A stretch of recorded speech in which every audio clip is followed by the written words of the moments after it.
She stumbled from the undergrowth like some wild thing, barefoot and naked, save for two huge, waxy leaves clutched tight to her chest with trembling arms. Her knees were raw and bleeding, caked with mud and pine needles. Dirt was a mask on her face, streaked with tears that had long since dried. Angry red bruises bloomed all over her ribs, her shoulders, her thighs, like a map of some terrible journey. Her back was peeling in long, agonizing strips of sunburn. She couldn't have been more than 20, but her eyes held the kind of ancient horror that ages a soul overnight. She looked completely and utterly shattered. Silas Reeve had seen his share of things in his 58 years. He'd seen the fields of Gettysburg as a boy, smelled the rot of war. He'd seen cholera sweep through a town and turn neighbors into monsters. He'd heard wives screaming for husbands who'd never come home from the mines. But nothing, absolutely nothing, had prepared him for the sight of that girl on the edge of his land, falling through the rusty barbed wire fence line, like death itself had spat her back out, deciding she wasn't ready. He was just checking the water troughs, a simple morning chore. Now this. He dropped the heavy wooden bucket he was holding. It hit the dry Texas dirt with a hollow, dead thud. The sound was nothing, a whisper on the wind, but the girl flinched like he'd fired a cannon. She scrambled backward on the ground, her scraped hands digging into the earth, trying to pull herself away. She raised a shaking hand, not in greeting, but like a warning, a shield. "Don't come any closer," she cried, and her voice was ragged and thin, like a frayed rope about to snap. "I'll scream. I swear I will. I'll kill you if I have to." The words were fierce, a cornered animal's last defense. There was a desperate fight in her. He could see it burning behind the fear. But the terror was winning. It was a deep, soul-shaking terror, the kind that hollows a person out from the inside. Silas didn't move an inch. He was a big man, weathered and hard, and he knew what he looked like to a scared creature, a predator. He raised both his hands slowly, palms open, showing they were empty. He even took a single deliberate step back. "All right," he said, and he kept his voice soft, the way you'd talk to a spooked horse. "All right now. No one's going to hurt you here. You're safe." The girl looked at him, her eyes wide and unblinking, but she wasn't seeing a man. She was seeing a shape, a shadow, a threat she had just barely escaped from. She was seeing the ghost of whatever hell she'd just clawed her way out of. And then, as if the last string holding her together finally broke, her legs gave out from under her. She dropped to the ground in a heap of bruises and dust and went utterly silent. But her hands, they never let go. Her leaves were still held tight, a desperate shield over her chest. Her whole body was shaking so violently, her teeth rattled with a sound he could hear from 10 feet away.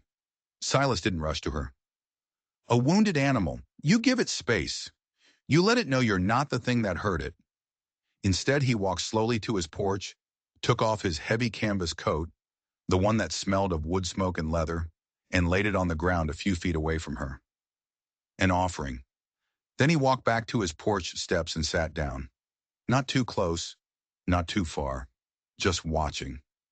The wind picked up across the empty prairie, a lonely sound that carried the smell of dry grass and old buried secrets. She was still watching him, wide-eyed, every muscle in her body tensed, ready to run or bite, or maybe just die right there on his land. He said nothing, and neither did she.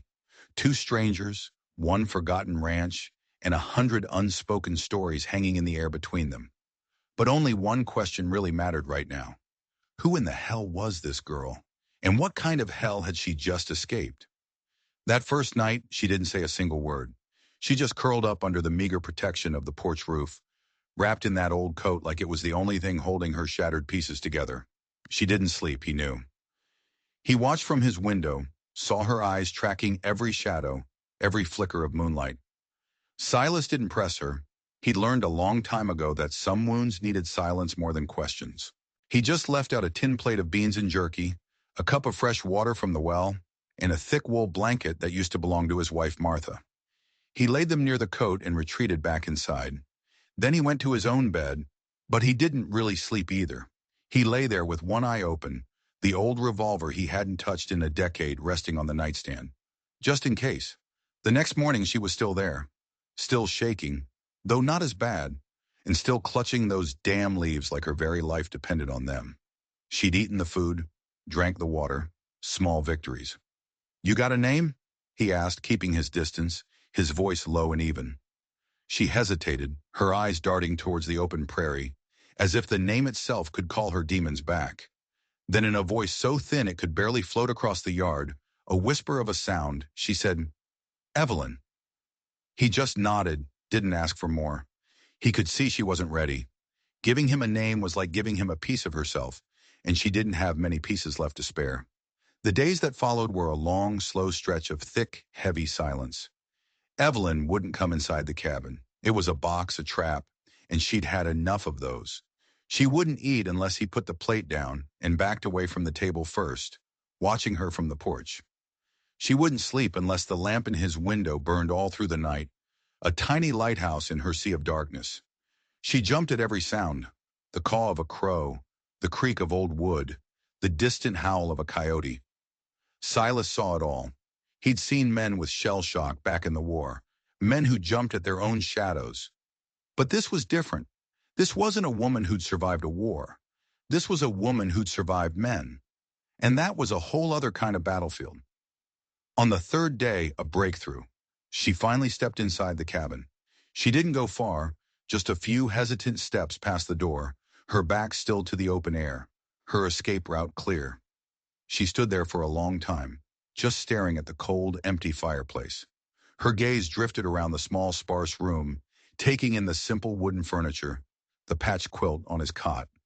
Then her eyes locked on something, something hanging by the wall next to the gun rack.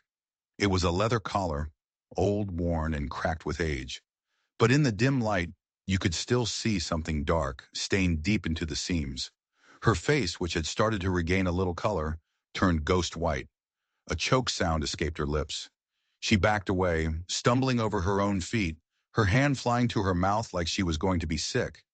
She looked at him, and the trust they had so carefully built over 3 days of silence shattered into a million pieces. "You're one of them," she whispered, her voice trembling with a fresh wave of horror. You kept women here, like me." The accusation hung in the air, heavy and poisonous. Silas felt the weight of her words like a physical blow. He looked at that collar, that ugly piece of leather, and for the first time he saw it not as a relic of his past, but through her eyes, a symbol of bondage, of cruelty. He'd hung it there himself years ago, a reminder of a life he'd left behind, but he'd never truly seen it until this moment. He felt a shame so profound it burned in his gut. "I used to ride security wagons," he said, his voice rough, "for a man named Clay. We transported cargo. They didn't tell us what was in the back, just that it was valuable."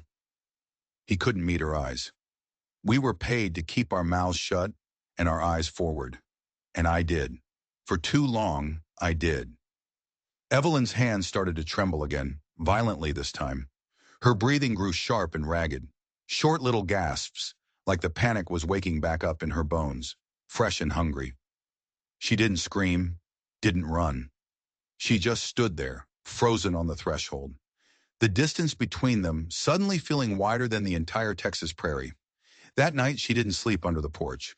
She retreated to the barn, burrowing deep into the hayloft like a stray dog that had been kicked one too many times. A dog that no longer trusted the hand that offered food. Silas sat alone on the porch, turning a cold tin cup in his hands, the moon watching him like an unsympathetic judge. He was thinking about every time he'd heard a muffled sound from the back of the wagon and told himself it was just the cargo shifting. Every time he'd looked away when he should have looked closer. He thought with her arrival that the worst was over. He thought this was about healing. He was wrong. The past wasn't done with him, because the next visitor to the ranch wasn't looking for forgiveness. He was looking for his property. He was looking for the girl. The knock came just before sunset a few days later. It wasn't a polite knock. It wasn't loud or angry either. It was methodical, patient. 3 solid raps on the wooden gate post. A sound that said, "I know you're in there, and I'm not leaving." Silas stood slowly from his porch chair, the old wood groaning in protest. His hand, almost without thinking, brushed against the smooth wooden grip of the revolver tucked into his belt. He hadn't worn that thing in years, hadn't had a reason to. But tonight, he had a feeling. A bad one. At the gate stood a man with a face you don't forget. He was tall and thin, wrapped in a long, dusty coat despite the heat. He wore his hat low, but it couldn't hide the scar that ran down the left side of his chin, a pale, jagged line that looked like God himself had carved it there on purpose. Through the kitchen window, Evelyn saw him. She froze mid-motion, the spoon she was using to stir a pot of beans clattering from her hand. It hit the wooden floor with a sharp, metallic clang that echoed the sudden fear in the room. "That's him," she whispered, her voice barely audible. "That's Jude. He's the one who locked the door behind me." Silas stepped off the porch, his boots making no sound on the packed earth. He walked to the gate, stopping a few feet from the visitor. He kept his posture relaxed, his hands loose at his sides, but every muscle was coiled tight. "Evening, Jude," he said, his voice flat and even. The man grinned, but it was a cold, empty thing that never reached his eyes. "Silas Reeve," he drawled, his voice like gravel. "Still breathing, I see. Heard you'd put yourself out to pasture." His eyes flickered past Silas, towards the light in the cabin window. "You here for her?" Silas asked, cutting straight through the pretense. Jude's empty grin widened. "I'm here for what belongs to Mr. Clay." The wind stopped. For a single, breathless moment, even the crickets shut up. The world seemed to hold its breath, waiting to see what would happen next. Silas didn't blink. He stared Jude right in the eyes, and the years of quiet ranching fell away from him, revealing the hard, dangerous man he used to be. "You go back and you tell Ben Clay something for me," Silas said, his voice dropping low, each word a piece of flint. "You tell him Silas Reeve has already buried enough men for one lifetime. He doesn't want me digging again." Jude's smirk twitched. Just a little, but Silas saw it. The name, his name, still held weight in that world. He saw that flicker of doubt, that momentary reassessment in Jude's cold eyes, like maybe, just maybe, this old rancher wasn't quite as retired as he looked. Jude didn't push. He didn't fight. He held Silas's gaze for another long moment, then gave a slow, almost mocking tip of his hat. He turned his horse around without another word and rode off into the twilight, disappearing into the long shadows. Evelyn stayed in the corner of the kitchen for hours after he was gone. She didn't eat, didn't move. She just sat there, wrapped in on herself, barely breathing. Later that night, Silas sat on the porch again. Same tin cup, same moon, same dark thoughts eating at him. That knock hadn't been a threat. It was a test, a probe. They were checking the fences, seeing what kind of fight he had left in him. And now Clay knew. He knew exactly where she was. What came next would not be a polite knock at the gate. It would not be a warning. It would be a storm. And Silas wasn't sure his old walls were strong enough to withstand it. He looked out at the dark horizon, and for the first time since he'd bought this land, he didn't feel peace. He felt the cold, creeping dread of a war he thought he'd long since deserted. 2 days passed in a tense, suffocating silence. Every gust of wind sounded like hoofbeats. Every shadow seemed to hold a man with a scar. Evelyn barely left the barn, and Silas found himself cleaning his revolver over and over, the familiar scent of oil and steel a small, cold comfort. He was oiling it for the third time when he saw the dust cloud on the horizon. It was small at first, but it was growing, and it was coming fast. Not one rider this time, 3. He didn't need to see their faces to know who they were. They came back. No knocking, no talking, not this time. Just the rhythmic thunder of hooves on dry earth and the smell of bad history rolling in with the dust. Jude and 2 others. They reined in their horses 20 yards from the porch, forming a half circle, cutting off the world. They were here to take. Evelyn saw them from the barn loft. She dropped the curry comb she'd been using to groom the old mare and scrambled back into the deepest shadows of the hay, trying to make herself invisible, trying to will the world to swallow her whole. Her breathing was a frantic, panicked whisper in the dusty quiet. Silas met them halfway up the drive. He didn't bring his gun. He knew this wasn't about a gunfight. Not yet. This was the negotiation. The last one. You got our answer? Jude asked, his voice carrying easily in the still afternoon air. It was the same voice that used to bark orders in the suffocating dark of the wagons. The voice that still haunted Evelyn's nightmares. The one that made her spine go stiff with remembered terror. Silas didn't speak. Not right away. Instead, he walked over to a weathered fence post and set a small, dark wooden box on top of it. He opened the lid slowly, deliberately, as if the contents might bite. Inside, nestled on a bed of faded velvet, was an old, tarnished U.S. Marshal badge. It was broken clean in two, the star fractured right down the middle. Beside it lay a folded piece of yellowed parchment. Jude dismounted, his boots crunching on the gravel as he approached the fence post. He peered into the box, his eyes narrowing as he recognized the faded looping ink on the document. That's Clay's signature, he muttered, a note of surprise in his voice. He looked up at Silas. A pardon? Silas gave a single sharp nod. Signed in 73. A little insurance policy meant to keep me breathing if things on the road ever went south. Jude's eyes flickered from the box to Silas's face, a new kind of calculation happening behind them. And you're giving it up? He asked, his tone somewhere between impressed and deeply suspicious. I'm trading it, Silas said, his voice hard as iron. For the girl. And for peace. Clay gets the badge. He gets the pardon. He gets my silence. Forever. But he never, ever gets her. Jude ran a dusty thumb along the sharp, broken edge of the metal star. He looked up at Silas, a long, hard stare that seemed to last an eternity. He was weighing the offer, weighing the man in front of him. Finally, he gave a curt nod.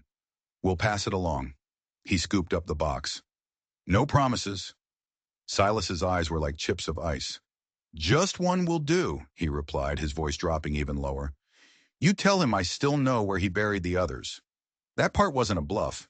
He saw the flicker in Jude's eyes. He knew. They both knew. Jude and his men turned their horses and left without another word, the box with Silas's past tucked under Jude's arm. Evelyn didn't come down from the loft until the last rays of sun had dipped below the horizon, painting the sky in shades of blood and rust. She stepped soft, her bare feet making no sound on the ladder rungs, as if the ground might still crack open and swallow her. She found Silas on the porch, staring out at the trail the riders had taken.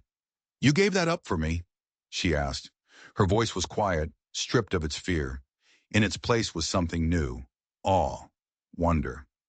Silas didn't look at her. He just kept staring out past the fence line, past the darkening trees, as if he was watching his past finally, truly walk away. But it hadn't. Not really, because the badge might be gone, and the pardon might be gone.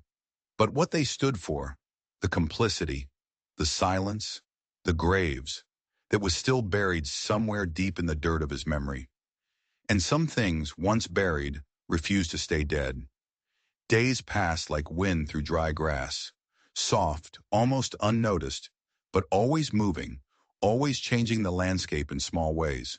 A quiet settled over the ranch, but it was a different kind of quiet now.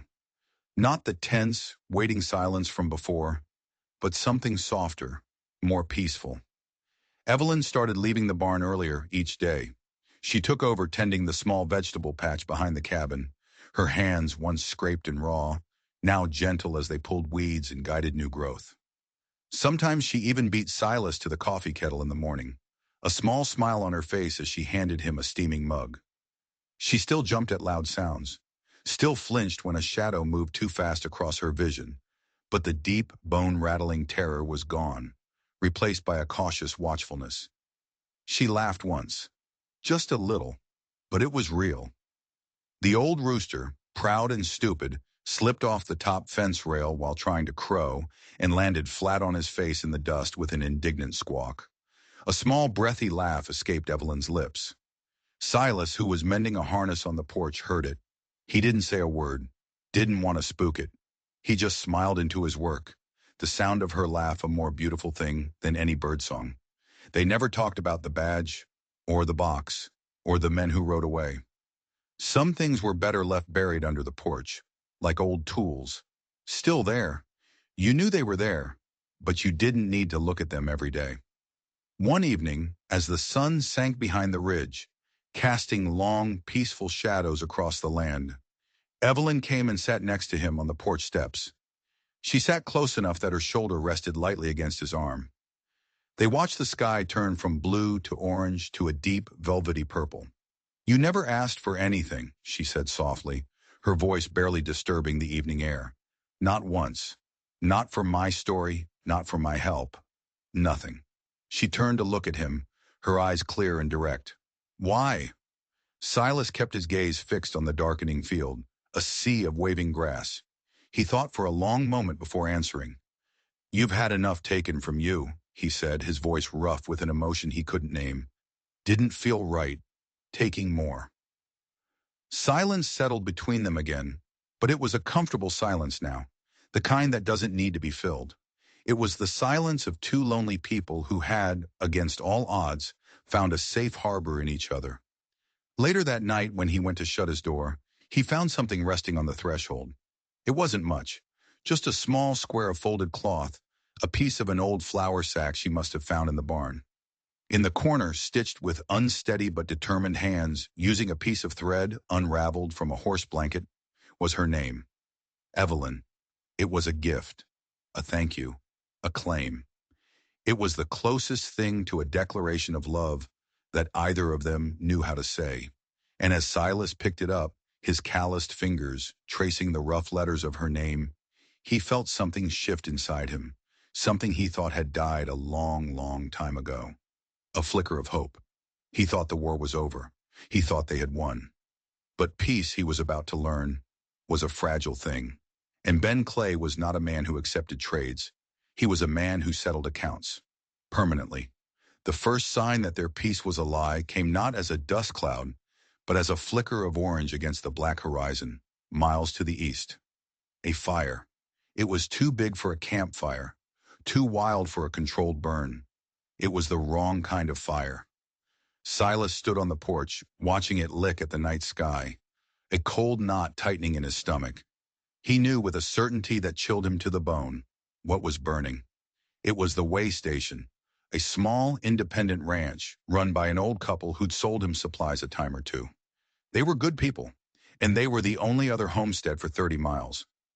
Clay wasn't just coming for him. He was clearing the board, isolating him, leaving him with no neighbors to call for help, no one to notice when he disappeared. Evelyn came to stand beside him, wrapping an old shawl around her shoulders.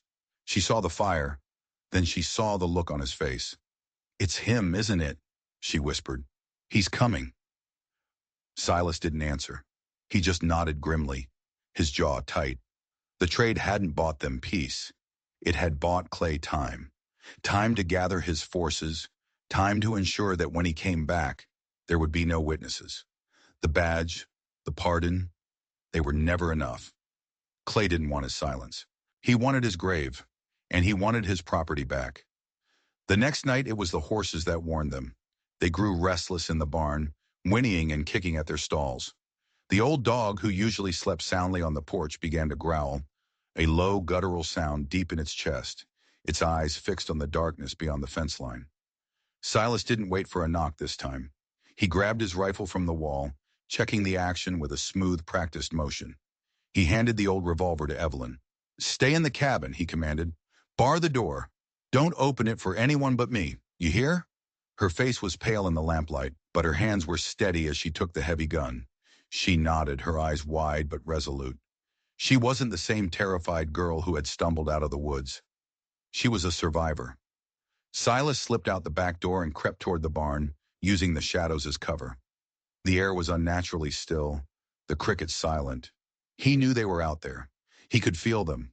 It was a feeling he hadn't had in 20 years, the electric hum in the air just before the violence starts.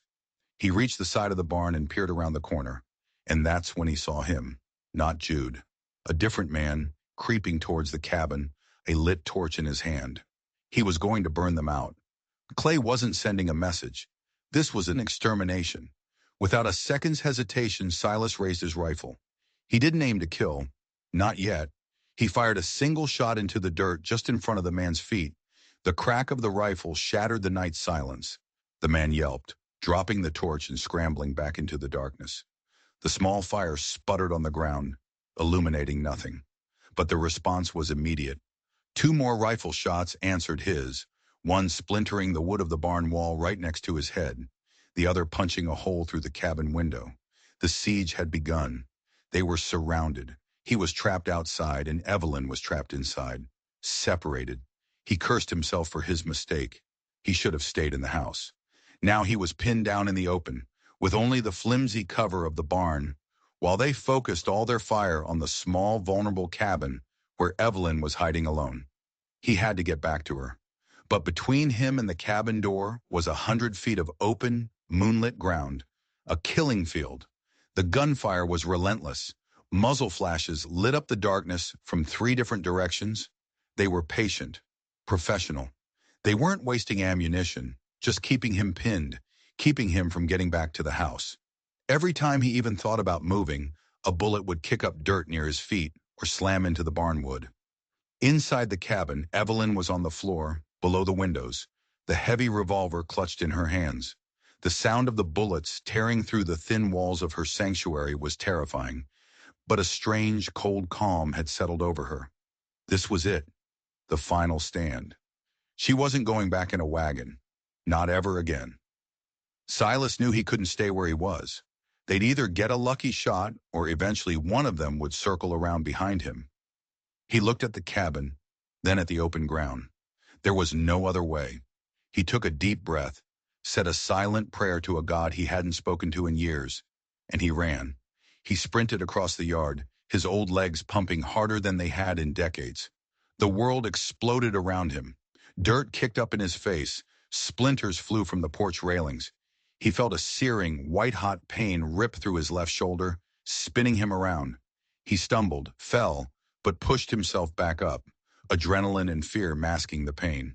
He launched himself at the cabin door just as another bullet slammed into the wood where his head had been a second before. "Evelyn, it's me!" he yelled, his voice raw. The bar on the inside scraped back, and the door flew open. He fell inside, landing in a heap on the floor as Evelyn slammed the door shut and dropped the bar back into place.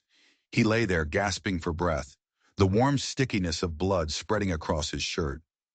Evelyn was at his side in an instant, her eyes wide with fear as she saw the wound. It's all right," he grunted, trying to sit up. "Just a graze." It was more than a graze. He knew it. The bullet had gone clean through. The shooting outside stopped. A new, more terrifying silence descended. They knew he was inside now. They knew they were both trapped in this small wooden box. A voice cut through the night, cold and familiar. It was Jude. "Reeve, you can't win. It's over. Send out the girl, and Clay might let you bleed out in peace." Silas pushed himself up against the wall, his face pale and beaded with sweat. "Go to hell!" he yelled back, his voice weaker than he wanted. A cruel laugh answered him. "We're already here, old man, and we're coming in." Evelyn finished tying a crude bandage around his shoulder, her hands surprisingly steady. "They'll burn the house down," she said, her voice low. It wasn't a question. "I know," Silas said, gritting his teeth against the pain. He looked around the small cabin, the home he'd built with his own hands, the only peace he'd ever known, and he knew it was about to become his tomb. They were trapped, outgunned, wounded, with nowhere to run. It was over. But then Evelyn looked at him, her eyes burning with an intensity he'd never seen before. "No," she said, "it's not over. There's another way. There's always another way." He looked at her, confused. What was she talking about? And that's when she crawled over to the fireplace, her back to the wall being peppered with bullets, and reached deep into the chimney flue. Her hand came back out, not with a weapon, but with a small, oilskin-wrapped package. She unwrapped it, her fingers moving with purpose. Inside wasn't a map. It wasn't another ledger. It was a key, a single, ornate iron key. "This is what he really wants," she said, holding it up in the flickering lamplight. "This is why he'll never stop hunting me." Silas stared at the key, then back at her face, his mind reeling. "What is it?" he asked, the pain in his shoulder momentarily forgotten. "What does it open?" The sound of a heavy log being used as a battering ram against the front door punctuated his question. The door shuddered in its frame. "It opens a box," Evelyn said, her voice steady despite the chaos. "His father's box, the one he keeps under the floorboards in his office. It holds the original deeds to all his land, the real deeds, the ones that prove he stole everything, that he built his empire on forged documents and murder." The door groaned, the wood splintering. They had maybe one more hit before it gave way. Everything suddenly clicked into place for Silas. Clay wasn't just a monster who dealt in human misery. He was a fraud. And this girl, this quiet, terrified girl, held the one thing that could bring his entire world crashing down around him. She hadn't just been a captive. She'd been a threat. "How did you get it?" he breathed, his respect for her growing by the second. A faint, grim smile touched her lips. "I was his bookkeeper," she said. "He thought I was just a pretty face who could add and subtract. He never imagined I could read." The front door burst open with a crash of splintering wood. Jude stood silhouetted in the doorway, a pistol in his hand, a triumphant sneer on his face. "End of the line," he said. But Evelyn was already moving. She didn't run. She didn't scream. She walked calmly toward the fireplace, the key held tight in her hand. "The key goes into the fire, Jude," she said, her voice ringing with newfound power. "You kill us, and this key turns to slag, and everything Ben Clay has ever built turns to ash with it. All those deeds, all that proof, gone forever. Is that what he wants?"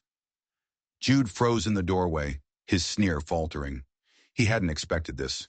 He was here for a girl, not a negotiation.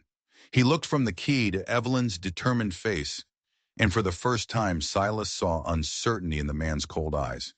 He was a thug, a hammer. He wasn't equipped for this kind of problem. Silas saw his chance. While Jude was distracted, he raised his rifle, ignoring the fire that shot through his shoulder. He couldn't get a clean shot at Jude without hitting Evelyn, but the two men behind him were clear targets. He fired twice, the blast deafening in the small cabin. The two men behind Jude crumpled to the ground without a sound. Jude spun around, shocked, and that was the opening Evelyn needed. She didn't throw the key in the fire. Instead, she grabbed the heavy iron poker from the hearth and swung it with all her might, catching Jude square in the side of the head. He went down like a sack of bricks, his pistol clattering across the floor. For a moment there was just silence, broken only by the crackling of the fire and their own ragged breathing. It was over. They had won. But as Silas looked at the carnage, at the broken door, and the bodies in his yard, he knew it wasn't over. It was just the beginning. Clay would never stop now. Not as long as that key existed. Not as long as they were alive. Evelyn stood over Jude's unconscious form, the poker still in her hand, her chest heaving. She looked at Silas, her eyes asking the question he was already asking himself. What now? They couldn't stay here. The ranch was no longer a sanctuary. It was a target. They couldn't run because Clay's reach was long.